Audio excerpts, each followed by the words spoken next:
Raider reactions for mature audiences only. So if you can't stand the heat, stay away from the fire.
What's up, Raider Nation? I am the Commish, coming to you live, as always, from the friendly confines of Hardcore Challenge Live Studios. Just where is that, might you ask? Well, we've got a bit of a new zip code, so let me give you some simple directions, in case you know. It's a little late in the evening, it's been to the adult beverages, dealable refreshments. We're not here to judge. We just want you to be able to find us. We're just down the street, past the house, with the boarded up windows. Make sure you stop at the corner and ask our man Joe. He's a gentleman. He's a scholar. He's a man of many things. Slip him what you should, and he will point you in the right direction. He's going to tell you to take a left and then a right. As you find yourself strolling down the street, minding your own goddamn business, this cool breeze will hit you that chills you right to your skeletal core, and you'll find yourself asking, was that the autumn wind? Oh, you goddamn right. Should you venture down that deep, dark alley? Well, of course you should. Because what you're going to find at the end, way the fuck down at the end, is that special little place that you like to call deep behind the enemy line. This is Raider Reaction, and as it is every Tuesday in your silver and black football season, it is the Raider Nation Report, with yours truly, a solid 60 minutes of everything going on, silver and black. We've got the list. We got the breakdown.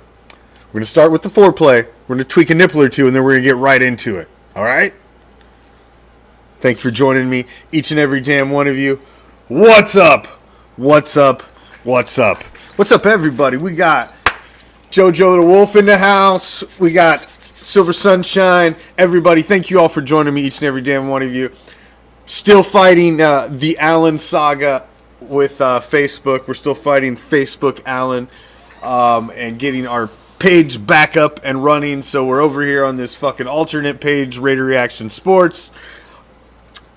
And this is where the home's going to be for now. We're going to create this as a tentacle of Raider Reaction. Eventually, we will get the main Raider Reaction page. I am a firm believer. The saga of emailing back and forth with fucking Facebook and Facebook Allen continues. We have not been given a death sentence. They just simply can't find the fucking page where to bring us back online at, which is fucking ridiculous. The last email just it's almost like I don't even know what to call it. It's some sort of a fucking riddle or fucking mind game they wanted to play with you. It's like they give you this false hope, but they continually respond and make you believe that they're doing something. But it's just asinine. It's just asinine. So we're getting there. Follow the page. Make sure you join the official group of Raider Reaction. You see it scrolling along the bottom ticker there. It's the Raider Reaction Empire. Come to the dark side. It's real. It's raw. It's uncensored. It's the group that you should be in. Come over there. You'll be able to keep up with what's going with Raider Reaction because we post everything there that we post to this other page. But go like the Raider Reaction Sports page. Search Raider Reaction Sports. Like the page. Follow the page that you're watching this on right now. Share it up. Help us get the word out there that this is where we're going to be this season. At least, if you find us here, we're always going to be here because we'll cross-post here when we get the other one going. But we're still working through it. Follow us on all our social media platforms. You'll find us. We didn't go nowhere. It's just the man kicking us firmly in the balls as he likes to do from time to time. So, Silver and Black's biggest need over the past couple seasons. Still scratching. Still clawing. I like the fact that they're still scratching and they're still clawing down to the witching hour. I would rather look on the positive side of that than the negative side. Now, you could look at the negative side. Well, we can debate both, okay? Well, let's fucking talk it. If you wanted to look at the glass half empty instead of half full, you would say, well, this is a clear indication that they had no fucking idea, again, what they were doing at the linebacker position, because here we are, right at the end of waivers. We're out there scrambling. We're trying. Damn, I'm all fucking, got my shit all twisted up. What's going on here? There we go. All fucking off season, and now at the witch's hour, the 12th hour, you're going to jump in and try to scoop up a linebacker? Now, luckily, you got a talent like KJ Wright sitting out there, which is just, it almost blows my mind. And he was getting a little pissed at the fact that he was still out there, too, if you'll listen to his recent interviews. He was getting a little pissed at that fact as well. This is a talented guy, man. You look at the stats on this guy, and you're not seeing a fall off. Really over the past couple seasons. He had an off year in 2018, injury-ridden, blah, blah, blah, blah, blah. Get it. But you bounced back in 2019 with 132 tackles season, freaking 5 tackles for losses. Where's he at? Just an amazing season, man. 3 interceptions, 11 passes defended out of the linebacker position. That's amazing. And then in 2020, still played 16 games. Played 16 games over the past 2 years. Now, take away 2018, he'd done that pretty much his whole fucking career. He'd only missed a handful of games his whole career, minus that 1 year. So, I mean, this guy's been healthy. And then so last year, a little bit of a dip off. He had 86 total tackles, 60 solo. Didn't have a lot of assisted tackles. That's where the statistics fell off. He was only 7 solo tackles less last year than he had the year before. We didn't have the assisted tackles. He was down to 26. But he had 11 tackle for his losses and 3 quarterback hits, along with another interception. This guy hasn't really fallen off. I don't know if you're looking at him because he's in his early 30s now. You're looking at he's long in the tooth at his position. You just thought he wanted a big, long contract. The Raiders locked him up for a single-year deal, about $5 million, and this guy's a fucking steal. So he's exactly what they've needed. If they can cultivate him into some sort of an extra spark plug on this defense, jeez. At a position of need. I was screaming for fucking linebacker at the draft, at our live draft streaming, and man, how many sacks? Hold on, Raymond. Let me go back. Sacks. Where's my man with sacks? Sacks. 2 sacks last year. He had 2 sacks last year. But as you see, he plays a lot. 18 pass defended over the past 2 seasons. 4 interceptions over the past 2 seasons. This guy plays he's more of a Sam linebacker. He plays a little different kind of line. He's not your middle linebacker. He's not that. He's not going to be that. But he's going to be, Nick Kwiatkowski. He's still your middle. You've got Littleton starting on the other side, and you're going to see KJ Wright and this other gentleman right next to him, Denzel Perryman. Now, Denzel Perryman comes in with a much less pedigree than KJ Wright. Smaller package that you're, assessing. He hasn't been in the league as long. He's played 6 years in the league, all as a fucking San Diego fucking sparkler / Los Angeles sparkler. What you're seeing a lot of guys that have history with our new defensive coordinator being brought in the fold, and he's got some history with him. This is a position of need. He's working in there as well. I said, you've heard me talk about it earlier, we didn't address, as a franchise, they did not address the linebacker position properly. That and the wide receiver position on offense were not addressed properly in this offseason. Those were the 2 big gaffes, the 2 big whiffs. What they did right there may have fixed them. Now, when you're talking about whiffs, I want to stick all 3 up these here together because these are all kind of a discussion together. When you're talking about whiffs, Tanner Muse was a project last year that you were moving down from safety. You were supposed to be some sort of fucking you draft guru that Mayock's brought in. And this was another project. Kind of along the lines of Divine Diablo this year. It's kind of what you're trying to do with Tanner Muse. Trying to drop him down out of more of a secondary position and try to beef him up and play fucking NFL linebacker. Well, it didn't work out for Tanner Muse as he was cut. He never played 1 fucking snap. And he's been in-house 2 seasons now. He was shelved the entire season last year due to injury. Never even got in. Barely even touched the fucking field in training camp, preseason. And he looked okay, I thought, in preseason this year, but he didn't make the cut again. And when you're looking at the depth chart and a position of need where you've got Nick Morrow going down, you get the young kid Javin going down, the position of need, and you cut your project from last year, that doesn't look good, man. That's 2 picks out of the top 100. You went up to get one of them. Between him and Lynn Bowden the third or junior or whatever the fuck he was, they never played a fucking snap. Never played a snap. Those are, along with several whiffs over the Mike Mayock draft era, you got to start questioning whether he's really the guy. So we're going to see. He's made some hits, but he's made some serious whiffs too. This was a guy you traded up to get. And did they patch it well enough? I think these 2 guys are solid signings. KJ Wright and Denzel Perryman are going to definitely bolster this linebacker position. But now you're looking at a depth chart where you've brought these 2 guys in to now fill it out. You're filling it out with these guys. So you really don't have a lot of stable linebackers behind them. So fingers are crossed on health at the linebacker position because that's key. That's key. You can't have guys like Kwiatkowski and Littleton getting banged up. The only guys you've got sitting behind them are Divine Diablo, who is a project at linebacker, who I heard grabbed a single digit. Did he grab a single digit jersey? I have not confirmed that, but I do believe I saw a headline fly by that he was one of the latest ones that grabbed a single digit jersey. Tell me it ain't so. What's wrong with this fucking new generation of football? They gotta bastardize everything? This isn't the minor leagues. This is professional. The National Football League. Kickers and fucking punters and quarterbacks wear single digits. Not linebackers. The fuck, man? Come on.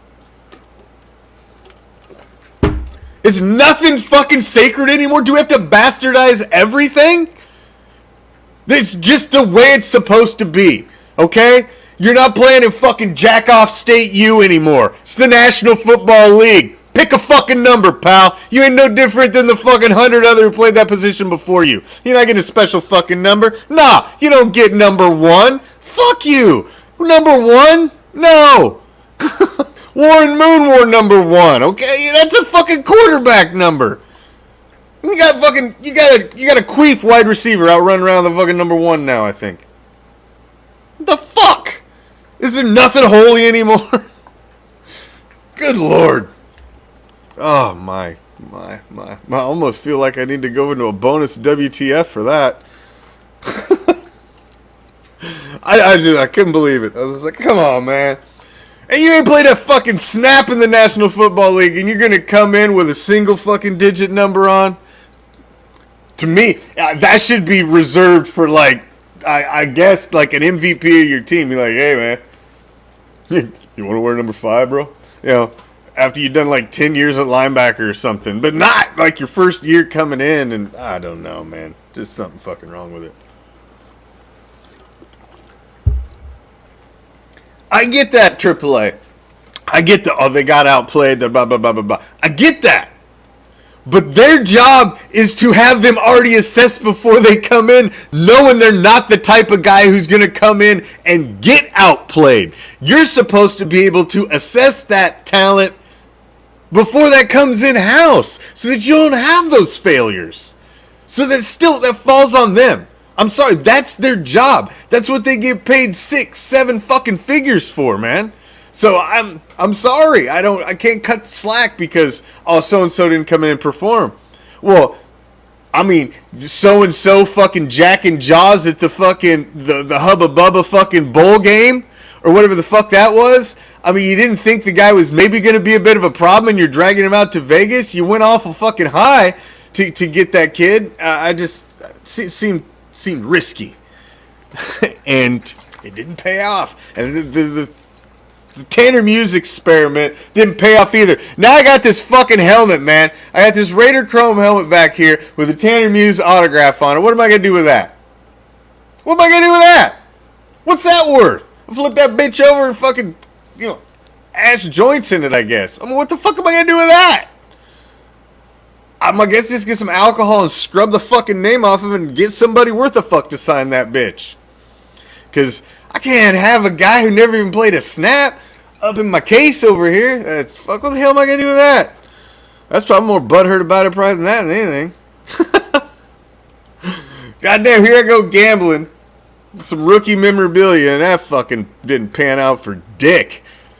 That didn't pan out for shit. That's what we get. All right, moving on. Why don't you try sticking your head off your head? We'll try that. Maybe later. All right. Thank you for joining me each and every damn one of you, man. Smash that share button if you're watching with us. We got a game Monday night. Did you hear? There's a game Monday night. Monday night. The official regular season kickoff, the first, you had the first game, which is kind of like the practice game at Allegiant Stadium last season. It was the first official game at Allegiant Stadium, but there wasn't nobody there watching the motherfucker. This will be the first one with fans, the first one that really counts, the one that really matters. Right back there, behind me, Allegiant Stadium. Fucking ratbirds, right there in that son of a bitch. You goddamn right. Ryan Swole, shit, we all pair them fuckers up, Lines. You got a Switzer. But wasn't he from one of them little schools out there in your direction that you have a fucking boner for? Wasn't he one of them guys out there in freaking Hillbilly U or something? I think he was, if I remember right. I'm sure you'll correct me. All right, Peyton Barber. So I seen the Peyton Barber signing, and I guess this is a Band-Aid at best, I suppose. You're not obviously going to resurrect the career of Peyton Barber. He was a flash in the pan at best. He's third on the depth chart right now behind Josh and Drake. And, I mean, Jalen Richard, I get you're just crossing your fingers and hoping he comes off of that. See, the thing is, and it kind of snuck in under the radar, man. Just kind of nobody really saw it. Kind of snuck in under the radar, and it was a rule change that was implemented this year involving injured reserve. Injured reserve guys can come off of injured reserve this season after only serving 3 weeks on IR. So that means by week 4, by the Chokers game, you have the possibility of bringing Jalen Richard off of the injured reserve list. Now, typically, they would you had that designation at midseason. You had to designate a guy on IR coming into the season, and you had the opportunity at midseason, if they were okay, to bring them off of IR and then they could play in the second half of the season, or you had to make that choice then and then they're on IR for the rest of the year. That's what happened to Tanner Muse. Last year we thought he was going to come back at that first break. It's happened before. We thought guys were going to come back at that first break, and they just don't. I think it didn't Marshawn Lynch. That happened to him one year as well. But so you can play that a little differently this year than before. So the IR works a little differently. I think they've loosened up some restrictions on that based on the COVID and everything going on. They kind of tweaking and playing with it. We've kind of done it in our fantasy league as well to deal with COVID and kind of some of this other bullshit that's going on here over the past couple seasons. It's just not normal fucking seasons, man. It's not normal. There. See, I knew there was some sort of connection. I knew there was something. See, I'm not totally crazy. So it wasn't Hillbilly U, it was Hillbilly High School. Got it. So, Peyton Barber, like I said, Band-Aid, man. Band-Aid at best. I say, why don't you get this kid Ragus a shot, man, at third? That's what I don't understand. You got this kid Trey Ragus, he's on the practice squad. Why not you give him the shot? I don't see why you wouldn't move him up. He played well in preseason. What's it hurt for him to be the third on the depth chart? I mean, he's not going to get a lot of action. He's going to get some touches out there. You're going to pick and choose when those are. I mean, is Peyton Barber that much of an upgrade over this young kid that really is hungry, wants his shot? I think you've seen the ceiling for Peyton Barber. I mean, Band-Aid, number 3, running back, scooped up on the cheap off the waiver wire at garbage time when everybody's sitting their shit out on the curb. We're out there picking through the bench. Yeah. Oh, hey! These guys are throwing away a Peyton Barber in here, man. Doesn't even smell that bad. So that's basically what we're doing. So he's filling in a spot of need, but we'll see. Jalen Richard, look for him possibly back around Charger time, week 4, and you might see the end of Peyton Barber if he doesn't get a lot of action. But hey, he's got the silver and black on. I hope we milk the last juice out of him, whatever he's worth, because he's gonna have the ball in his hands at some time, and we don't need no bad shit going down. Oh man, I knew I was missing something. There we go. Got no background music. See, just can't. Then I turn it off. Just can't find a good midget nowadays. I tell you, they're difficult to find. One that will work for our pay. There we go. Background music. Need that.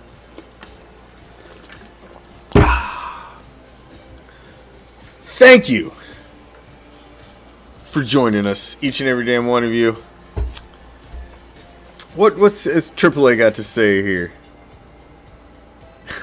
A good midget stripper with a really small pole. That'd be great because the pole wouldn't take up much space. I mean, just think.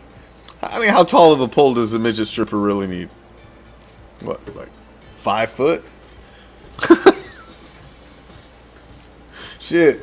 You could probably affix a broomstick of some sort for a temporary one until you can get your permanent midget stripper pole. Things to ponder. That's a great idea there, Lines.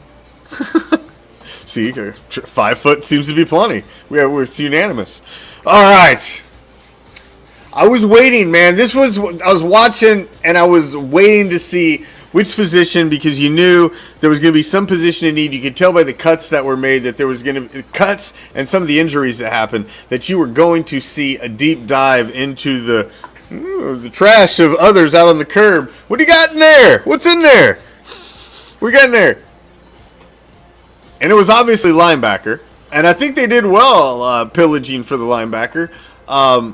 We'll see what Peyton Barber shows it running back, filling in back there till Richard comes back. We'll see what that pans out to be. But the one position that you didn't see them go, which was a bit shocking to me, we talked about it last week in wide receiver math class, and unfortunately for everybody, we're gonna fucking go back because nothing improved in the Raiders stable in the wide receiver position. So we're gonna have to go back to wide receiver math class, and here's where we're really holding out on hope of two second-year guys who didn't really show us much of anything in season one. This is it's concerning as hell to me. It's the most concerned I've been over the past several seasons at wide receiver.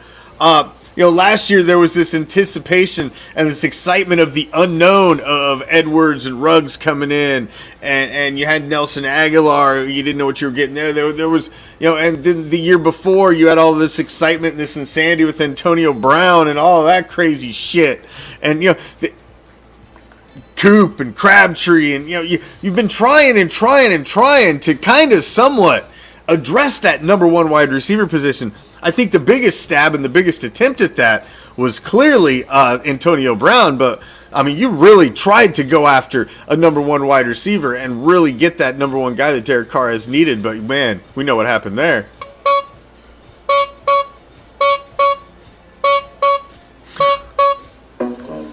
That wasn't good. That wasn't good. But I get it. I get it, AAA. They have the ability, and they have, what they have. They have that P word. And that P word gets more motherfuckers in trouble than anything.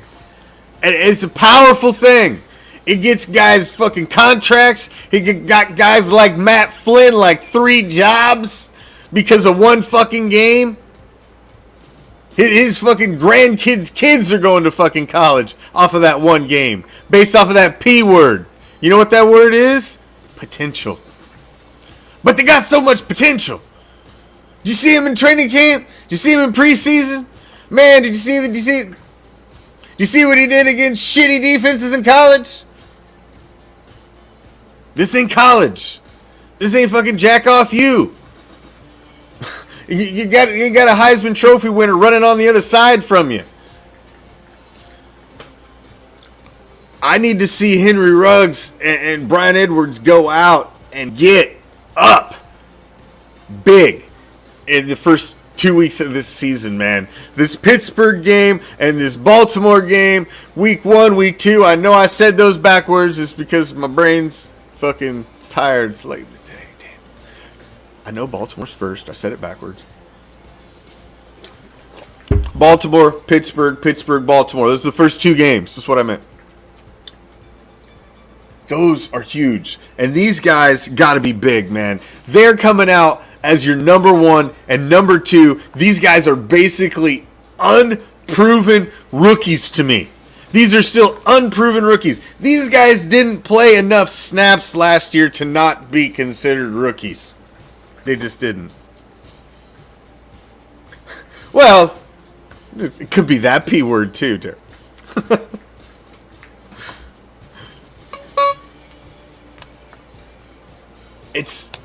Man, I hope like everybody else. I hope. I mean, I was hoping Ruggs was going to be so much more than he was last year. I was hoping Edwards was going to be so much more than he was last year. And my biggest concern is that what's the contingency plan? Because you look at the depth chart, Hunter Renfro's your slot. We know what we got in Hunter, man. Okay? Hunter's solid, yes. But when you're looking at your number 1 and your number 2, you got Zay Jones, you got Willie Snead the 4th. Now, let's break it down. Math class. Last year, wide receivers in-house, in the wide receiver core, Nelson Aguilar comes in, overachieves, gets 8 touchdowns. Henry Ruggs III, Zay Jones, Hunter Renfrow, and Bryan Edwards combined only got 6 touchdowns last season. 6.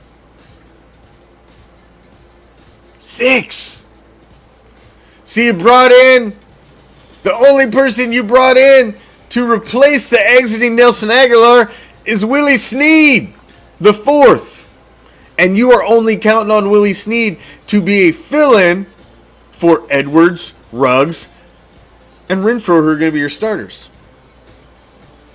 So you have pushed proven starters out, and you have pushed potential into the starting wide receiver positions.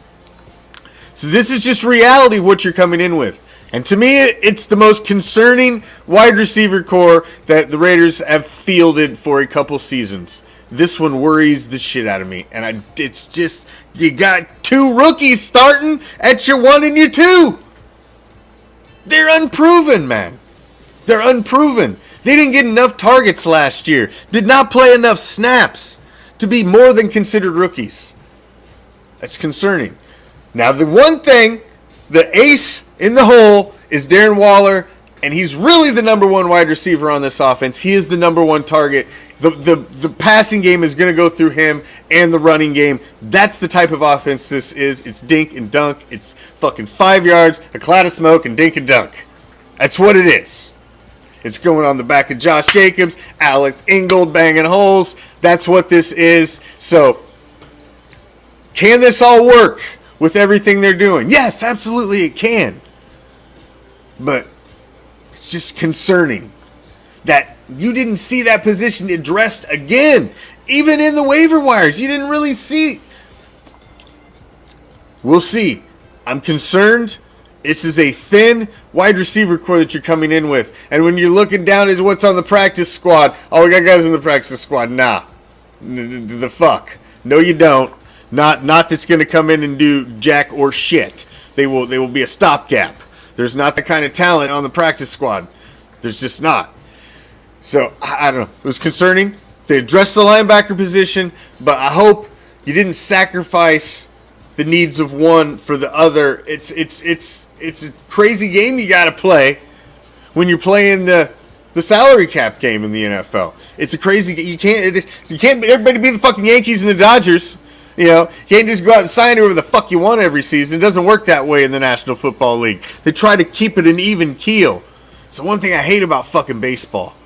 I mean, I love baseball, but that's the one thing I fucking hate. It's horseshit. That's the end of math class. Oh, shit.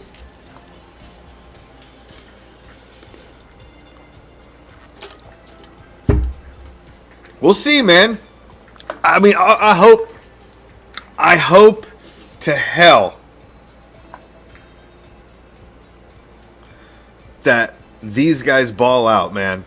That everything that we talked about last offseason about Ruggs and Edwards and the big body that Edwards is, he's going to go up, he's going to get all these plays down the field, we're going to do all that we talked last year. I hope all of that comes to fruition this year. And then, you know, because there is a distinct possibility that both of those guys just were unhealthy last year and injuries just completely derailed them. There is that complete possibility. That's all it was. Only time will tell. And that's why we watch the fucking games. So, moving on. Opening day history. This is you're coming in with a game with an opponent that you've got a little history with here. And unfortunately, you're coming with a team that has a lot of success at the beginning of fucking seasons. You heard about this stupid preseason winning streak that the Ravens are on. What is it, like 20 preseason games in a row that they've won? I mean, that's just stupid. How anybody keeps track of that. I guess you want to hang your hat on that at the end of the day. But they carry that into a strong start of the year. Since 2016 in Week 1 games, the Ravens are 5-0, outscoring opponents 177-26 in those games. That's handing out some fucking ass whippings in Week 1. So whatever they're doing in preseason, they're definitely fucking oiling the gears and getting shit ready to rock and roll for Week 1, because they're coming out and fucking putting a foot square in somebody's ass in Week 1. So I mean, that's something to note. That's a statistic. 177-26. I mean, that's putting a foot in an ass there. I mean, that's worth noting. That's a fucking stat of the day for fucking Dan Patrick. They're fucking stat of the day. Stat of the day.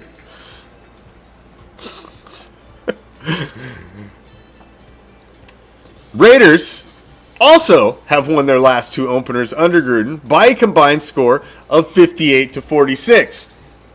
Obviously much closer, but nonetheless 2 straight dubs in opening day. Nothing to scoff at there, especially since last year's was on the road. Solid win with nobody in attendance in Carolina. I was there. I wasn't in the stadium, but I was right outside the stadium, harassing motherfuckers as they was going in there. I was there, representing live on location Week 1 in Carolina. Somebody had to be there, god damn it. I'd like to say I played a small part in that win. Swaying something in the way of the Raiders. We was down there defiling shit at like 6:30 in the morning at the stadium. So opening day history. 177-20. That's a fucking stupid stat, man. I mean, I saw that and I was like, what? That's got to be a fucking misprint. 5-0 and 177-26 is the points. That's fucking stupid. That's really stupid. Boy, you know what shit like that means? It's time for that type of shit to come to an end. That's all I can say. That type of streak means that shit's got to end. It's time for it to end. That streak can't carry on forever. That shit doesn't last forever. Nah. It's time for that to end. So, history, whatever. That's great and all, but I think this one's gonna go the way of the silver and black. And let's get into the numbers, shall we? Let's get into the week numbers. The deep dive here into the numbers, shall we? The Ravens do lead the all-time series against the Raiders, 8-3. That was also a shocking number when I seen that. I was like, 8-3? I mean, I guess. I mean, but you guys are like some bastardized expansion team. So, I mean, what the fuck are you anyway? I mean, you're kind of the Browns. So, I mean, do you really count that? Because we whooped that ass before in the playoffs, like back in the day and shit. I mean, we fucking whooped the Browns' ass on a regular basis. So just because you left town and changed your fucking name, you know, you used to be, used to be Alex and now you're fucking Alex. Okay, Alice, Alex, whatever the fuck you are now, Browns/Ravens, well, whatever the fuck you are. / living in the Colts home. I mean, Baltimore's home of the Colts, not the Ravens. They got history there. You guys are stepping all over fucking, I mean, what are you really? So, I guess you're 8-3 against us, I guess. Ravens have won the past 2. The last game was in 2018. Raiders lost 17-34. The last game at the Raiders site, Raiders lost also 30-17. So like I said, the Ravens have won the past 2. We obviously won the one before that. So we need to get back to that. Now you're coming in, you got a guy in Lamar Jackson threw for over 2,700 yards, 2,757 yards last year, and rushed for 1,005. You come in with Josh Jacobs, who rushed for 1,065. So you got a quarterback on the other side that only rushed for 60 more yards. then your running back rushed for only 60 more yards than the quarterback. Derek Carr had another 4,000 yards season, 4,103 yards passing, 27 touchdowns, 9 interceptions, 26 touchdowns, 9 interceptions for Lamar Jackson. Very comparable stats as far as your touchdown interception ratio, but Lamar Jackson also had quite a few touchdowns on the ground as well. You're looking at the quarterbacks. You couldn't be on opposite sides of the spectrum from these two. I mean, Carr's the guy who doesn't use his legs a lot, only uses his legs in a fucking absolute need situation. He's tried. I've seen it over the last couple seasons. He's made an honest effort to be a little more fleet of foot, because he is an athletic guy, man. And if he would use his speed, his athletic ability a little more at certain times, I think he could break out and bust some big plays. And he's got to be a little more dynamic, and I think that would really help his game. Lamar Jackson, like I said, has no fucking problem with that.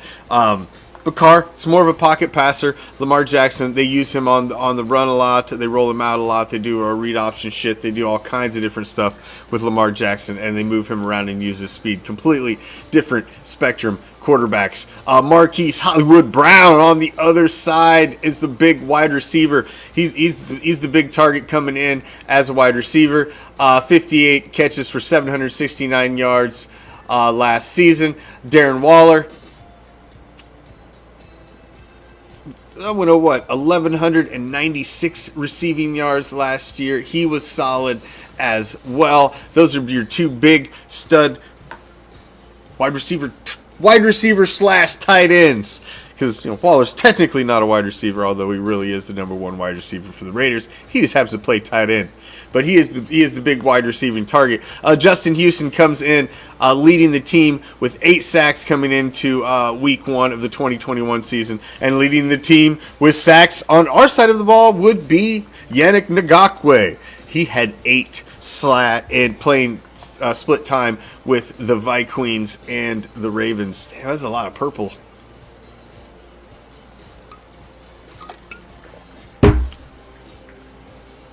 So you got 8 and 8 there.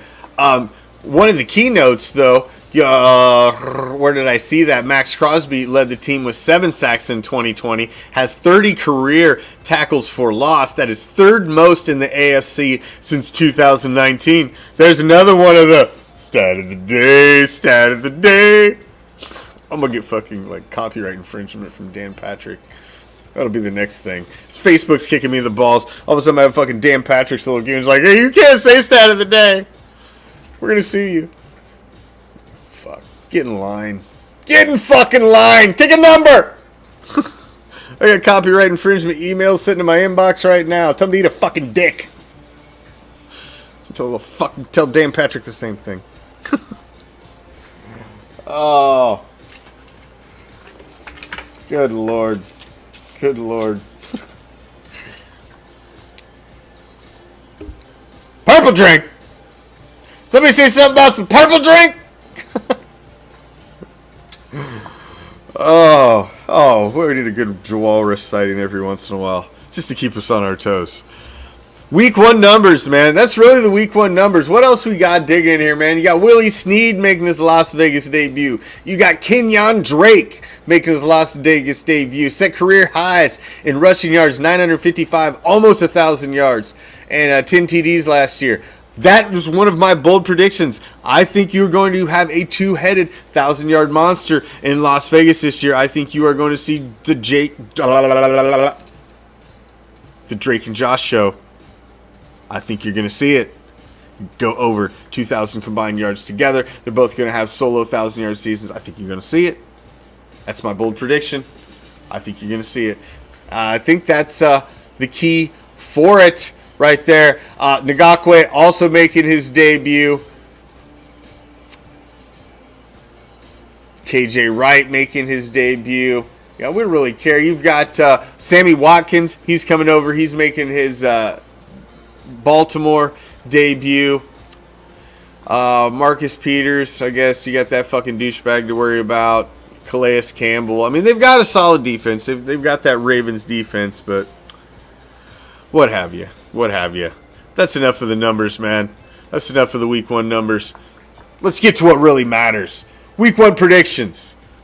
Week 1 predictions. Well, let's start at the top. Let me zoom this back out here. Let's start at the top, shall we? Cowboys, Bucks. Throw them up in the comments. Make your picks along with me. The Cowboys, they don't even stand a fucking chance. They're going to get the fucking doors blown off them. Little Birdie told me Raider reaction may be on location for that the season kickoff to harass Cowboy and Buck fans live.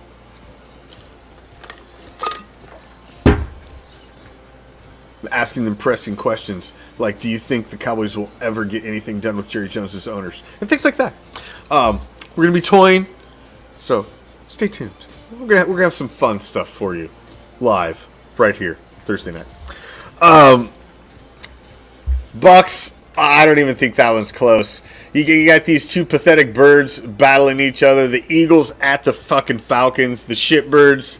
I think the shitbirds take this one. I think the Eagles, they don't know what the fuck they got going on at quarterback.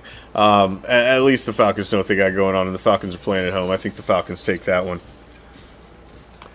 Steelers at the Bills. I'm going to take the Bills in this one. I think this is a good game. This is a big Week 1 game right there.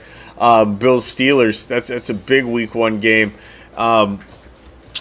Oh, man, the Steelers lose that game, then they got to come in and play the Raiders. They could possibly be 0-2 right out of the gate. That would be huge.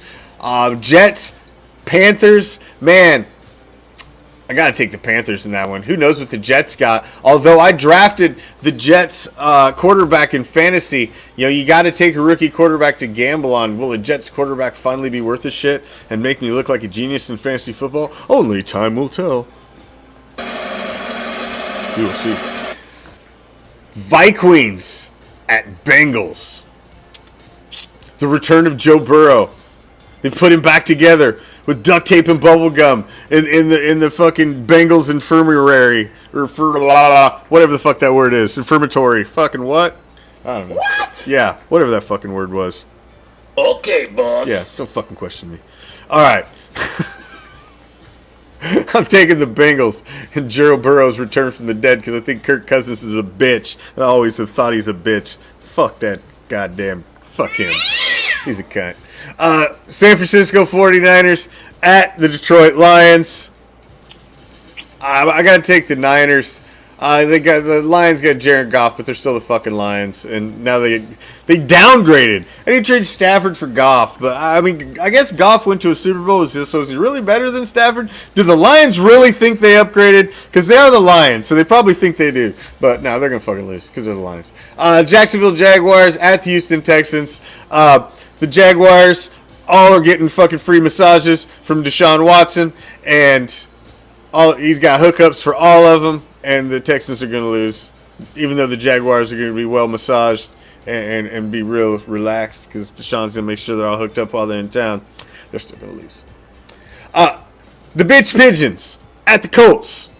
Seattle, the Rain City Bitch Pigeons at your Indianapolis Colts. God, who's going to play quarterback for the Colts? They got somebody to stand up there. Bitch Pigeons are going to roll, man. Russell Wilson's going to fucking shred their ass. Arizona Cardinals at the Tennessee Titans. Are the Titans really for real? Are the Titans for real or are the Cardinals for real? Are either one of those teams for real? Because I don't know, man. Yeah, they got Derrick Henry. I get it. But can Ryan Tannehill continue to do what he's doing? He's got Julio Jones now. The Cardinals have beefed up. This could be an interesting game right here. I'm going to say Titans, though. I don't believe in the Cardinals at all. I'm not a real believer in the Titans either. I think they're fraudulent, too. Overrated. Los Angeles Chargers, the Sparklers at the Washington football team. The fucking nameless, faceless franchise. At least they didn't get fucking bastardized like, what was it, the Cleveland Guardians? The fucking... the Cleveland baseball team that ended up naming their team. They couldn't even get the ClevelandGuardians.com locked down because of fucking male roller hockey, roller derby fucking team had it. Why wouldn't you turn Check Google, motherfuckers, before you fucking go Brandon shit. What the hell is wrong with you? Oh, the Sparklers. I'm not picking the Sparklers. I think the Washington football team wins that one. I think they do. I'm picking the Browns over the Queefs. Fuck the Queefs. I just can't pick them. Fuck it. Baker Mayfield's going to shock the world. That little douchebag's going to win one big right there. At Kansas City and whatever their stupid new name of their stadium. What is it? Fucking Gahee and Arrowhead or something? Something fucking lame. Man, they try so hard to not be lame with their ketchup, mustard, fucking Ronald McDonald looking asses, but they just can't. They come off lame as fuck whatever they try to do. They can't even be cool winning a Super Bowl. It's somewhat pathetic. Miami Dolphins at the New England Patriots. Oh, that's a tough one. I'm going to take the Patriots with the rookie quarterback. I don't believe in fucking Tua whatsoever. Great. Although fucking I need the Dolphins to do something for my fantasy team to be solid. I got 2 Dolphins starting. Packers, Saints. Packers are going to roll big. Famous Jameis is going to serve up 3 picks. Broncos at the Giants. Oh, Giants. I can't pick a donkey. Donkeys are going to lose. Bears at Rams. Rams win big with their new quarterback. And that leaves us with one, ladies and gentlemen. The Baltimore Ravens at your Las Vegas Raiders. I'm predicting a Raider win. I think it's going to be fucking close. But here's what's going to happen, ladies and gentlemen. The game is 24-21. You get 2.5 minutes on the clock. The Ravens just scored to go up by 3. Scored a touchdown to go up by 3. They're up 24-21. And Derek Carr goes to work. Hands the ball off to Josh Jacobs. You get a nice run to start the drive. You're eating clock. A couple dumps to Waller. Catch Ruggs. Brian Edwards in the corner of the end zone. Touchdown. As time expires. Raiders win. 28-24. Raiders win. The home opener. Monday Night Football. That's my prediction. I think it's going to be a very, very fucking close game. I think the defense and these linebackers are going to be tested big time right out of the gate. They are going to come at your ass with a fresh-legged Lamar Jackson who is ready to rock. He's been close the last couple years.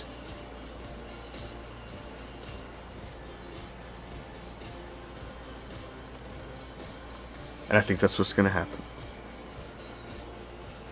I think it's going to be this is the test for this defense right out of the gate. This is exactly what you would want. You're going to know right out of the gate. You're going to know right out of the gate. 28-24 Raiders.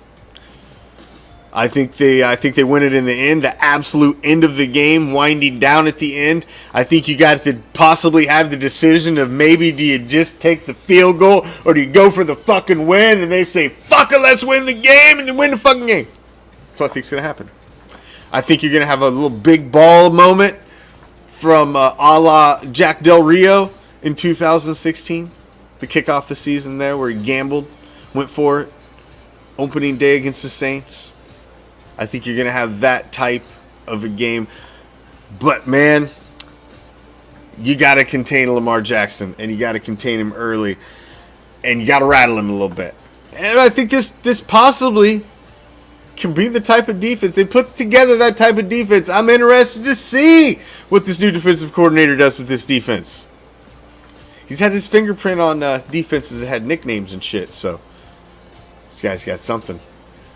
That's my week 1 prediction. Now you know what time it is. Oh, yeah. What? What the fuck? What the fuck? What the fuck?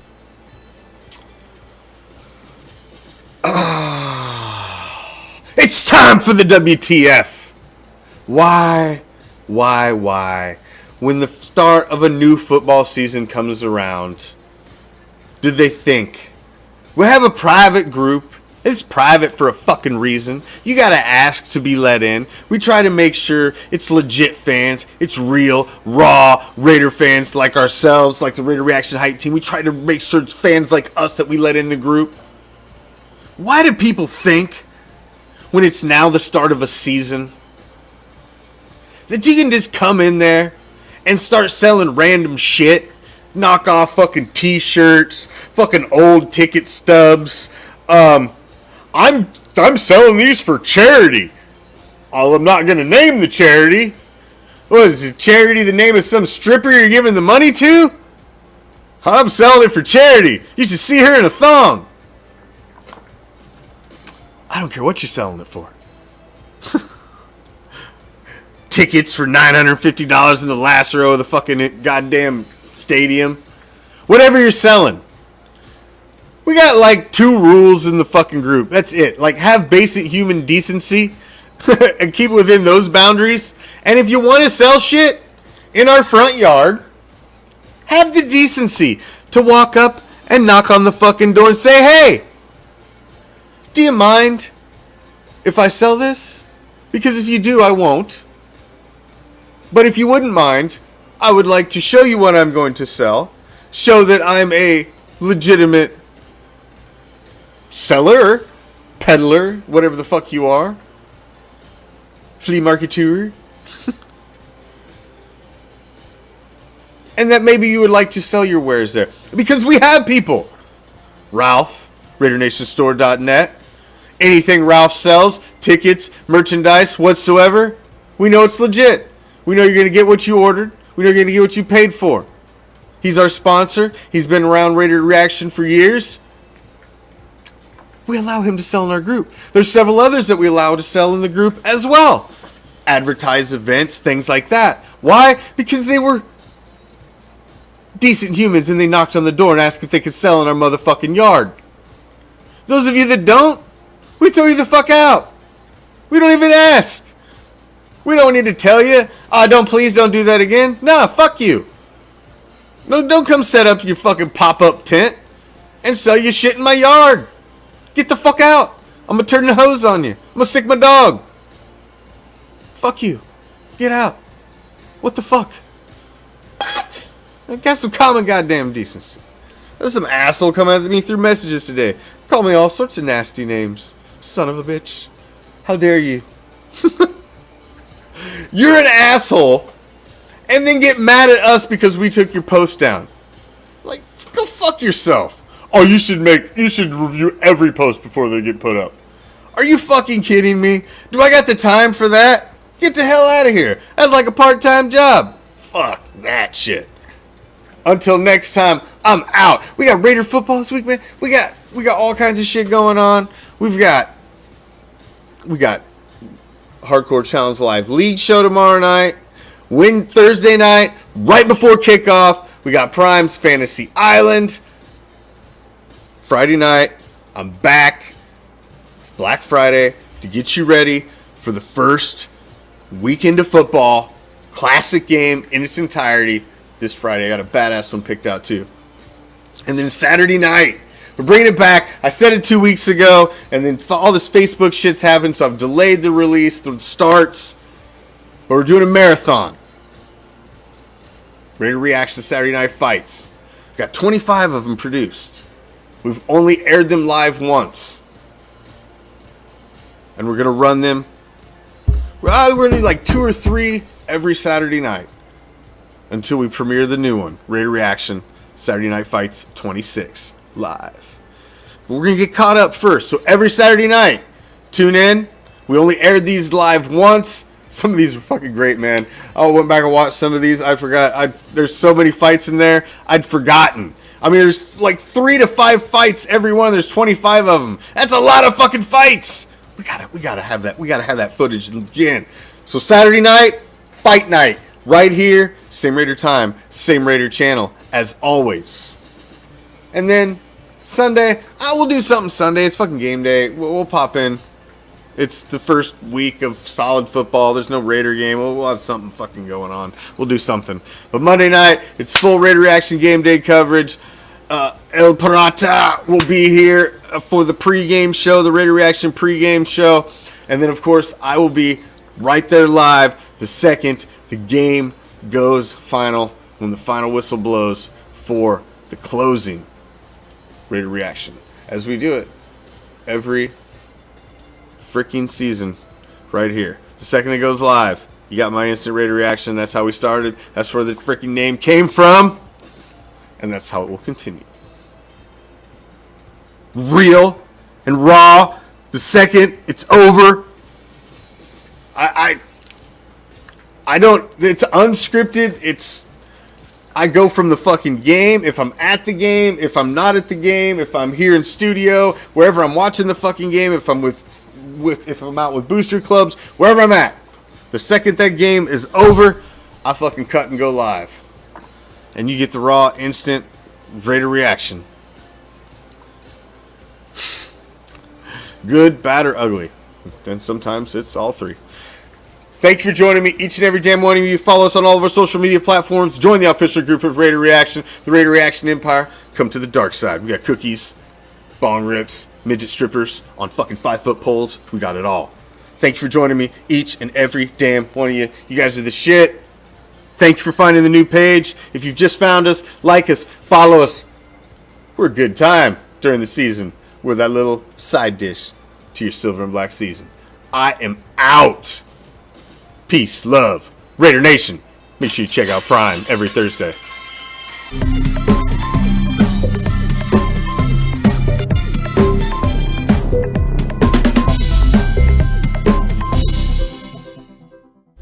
Every Thursday night, right before kickoff, the Raider Reaction resident sports guru drops his last-minute nuggets on who you should start, who you should sit, and what the fuck you should do in fantasy football. Welcome to Fantasy Island.